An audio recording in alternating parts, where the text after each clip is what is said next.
ಬೆಳಗಾವಿಯಲ್ಲಿ ಮತ್ತೆ ಬಾಲ ಬಿಚ್ಚಿದೆ ಎಂಇಎಸ್ ಪುಂಡರು ಬೆಳಗಾವಿಯಲ್ಲಿ ಮತ್ತೆ ತಮ್ಮ ಆಟಾಟೋಪವನ್ನ ತೋರಿಸ್ತಾ ಇದ್ದಾರೆ. ಬೆಳಗಾವಿ ಪಾಲಿಕೆಯ ಆಡಳಿತದಲ್ಲಿ ಕನ್ನಡ ಕಡ್ಡಾಯ ಮಾಡಿದಂತಹ ಹಿನ್ನೆಲೆಯಲ್ಲಿ ಎಂಇಎಸ್ ಸಂಘಟನೆಗೆ ಅಸ್ತಿತ್ವ ಕಳೆದುಕೊಳ್ಳುವ ಭೀತಿ ಇದೀಗ ಉಂಟಾಗಿದೆ. ರಾಜ್ಯ ಸರ್ಕಾರದ ವಿರುದ್ಧ ಬೀದಿಗಿಳಿದು ಎಂಇಎಸ್ ಪ್ರತಿಭಟನೆ ಮಾಡೋದಕ್ಕೆ ತೊಡಗಿದೆ. ಬೆಳಗಾವಿ ಜಿಲ್ಲಾಧಿಕಾರಿ ಕಚೇರಿ ಬಳಿ ಬೃಹತ್ ಪ್ರತಿಭಟನೆಯನ್ನ ನಡೆಸ್ತಾ ಇದೆ ಎಂಇಎಸ್ ಪಡೆ.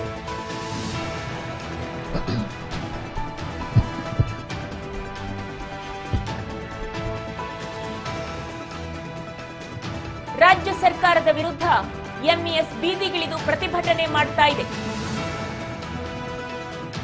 ಬೆಳಗಾವಿ ಜಿಲ್ಲಾಧಿಕಾರಿ ಕಚೇರಿ ಬಳಿ ಬೃಹತ್ ಪ್ರತಿಭಟನೆಗೆ ತೊಡಗಿದೆ ಎಂಇಎಸ್. ಕಾರಣ ಏನು ಅಂತಂದ್ರೆ, ಬೆಳಗಾವಿ ಪಾಲಿಕೆಯ ಆಡಳಿತದಲ್ಲಿ ಕನ್ನಡ ಕಡ್ಡಾಯ ಅನ್ನುವಂತಹ ಸರ್ಕ್ಯುಲರ್ ಅನ್ನ ಹೊರಡಿಸಿರುವಂತದ್ದು. ಅಲ್ಲಿ ಕನ್ನಡ ಆಡಳಿತದಲ್ಲಿ ಕನ್ನಡವನ್ನ ಕಡ್ಡಾಯ ಮಾಡಿರುವಂತಹ ಹಿನ್ನೆಲೆಯಲ್ಲಿ ಎಂಇಎಸ್ಗೆ ನಿಂತಲ್ಲಿ ನಿಲ್ಲೋದಕ್ಕಾಗ್ತಾ ಇಲ್ಲ, ಕುಳಿತಲ್ಲಿ ಕುಳಿತುಕೊಳ್ಳೋದಕ್ಕಾಗ್ತಾ ಇಲ್ಲ. ಎಂಇಎಸ್ ಸಂಘಟನೆ ಇದೀಗ ಅಸ್ತಿತ್ವ ಕಳೆದುಕೊಳ್ಳುವ ಭೀತಿ ಉಂಟಾಗಿದೆಯಾ? ಹಾಗಾದ್ರೆ ಬೆಳಗಾವಿ ಕರ್ನಾಟಕ ಭಾಷಾವಾರು ಪ್ರಾಂತದ ಆಧಾರದಲ್ಲಿ ಗಡಿ ಭಾಗ ಆಗಿರಬಹುದು ಬೆಳಗಾವಿ, ಆದರೆ ಬೆಳಗಾವಿ ಕರ್ನಾಟಕಕ್ಕೆ ಸೇರಿದಂಥದ್ದು. ರಾಜ್ಯ ರಚನೆ ಆಗುವಂತಹ ಸಂದರ್ಭದಲ್ಲಿಯೇ ಕನ್ನಡ ಮಾತನಾಡುವಂತಹ ಜನರೆಲ್ಲರೂ ಇರುವಂತಹ ಭಾಗ ಅಂತ ಹೇಳಿ ಬೆಳಗಾವಿಯನ್ನ ಗುರುತಿಸಿ ಬೆಳಗಾವಿಯನ್ನ ಕರ್ನಾಟಕಕ್ಕೆ ಸೇರಿಸಿರುವಂತದ್ದು. ಅಲ್ಲಿ ಕನ್ನಡ ಕಡ್ಡಾಯ ಆಗಲೇಬೇಕು, ಕನ್ನಡ ಇರಲೇಬೇಕು.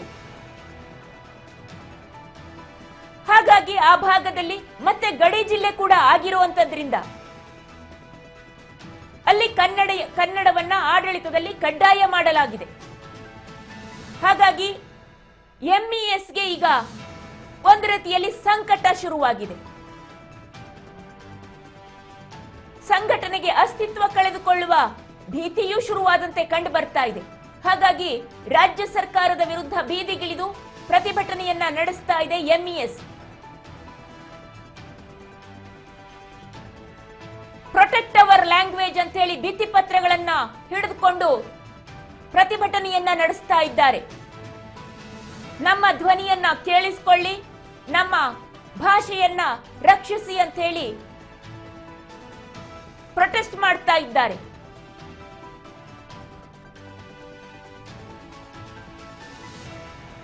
Implement linguistic minority right now ಅಂತ ಆಗ್ರಹಿಸ್ತಾ ಇದ್ದಾರೆ.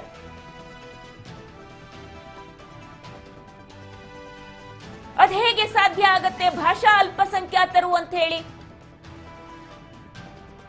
ಗಡಿ ಭಾಗದಲ್ಲಿ ಇದ್ದೀರಿ, ಅಲ್ಲಿ ಬೇರುಗಳಿರಬಹುದು ಅಥವಾ ಅಲ್ಲಿನ ಒಡನಾಟ ಇರಬಹುದು, ಪಕ್ಕದ ರಾಜ್ಯದ ಒಡನಾಟ ಇರಬಹುದು. ಹಾಗಾಗಿ ಆ ಭಾಷೆಗಳು ಪ್ರಭಾವ ಬೀರಿರಬಹುದು, ಅಥವಾ ಮನೆ ಭಾಷೆ ಬೇರೆ ಭಾಷೆಯಾಗಿರಬಹುದು, ಕನ್ನಡದ ಹೊರತಾದ ಭಾಷೆ ಆಗಿರಬಹುದು. ಹಾಗಂತ ಅದೇ ನಿಮ್ಮ ಭಾಷೆಗಳನ್ನೇ ಅಲ್ಲಿ ಕಡ್ಡಾಯ ಮಾಡೋದಕ್ಕೆ ಸಾಧ್ಯ ಆಗೋದಿಲ್ಲ. ಯಾಕೆಂದ್ರೆ ಬೆಳಗಾವಿ ಪ್ರದೇಶ ಅನ್ನುವಂಥದ್ದು ಕರ್ನಾಟಕದ ವ್ಯಾಪ್ತಿಯಲ್ಲಿ ಬರುವಂತದ್ದು. ಕರ್ನಾಟಕಕ್ಕೆ ಸೇರಿದ ಭೂಭಾಗ,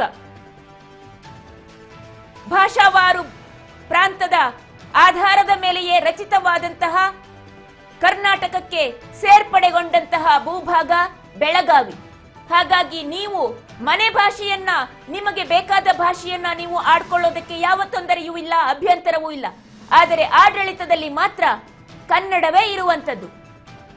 ಅಥವಾ ನಿಮಗೆ ಅಷ್ಟು ತೊಂದರೆ ಆದಂತಹ ಪಕ್ಷದಲ್ಲಿ ಬಹುಶಃ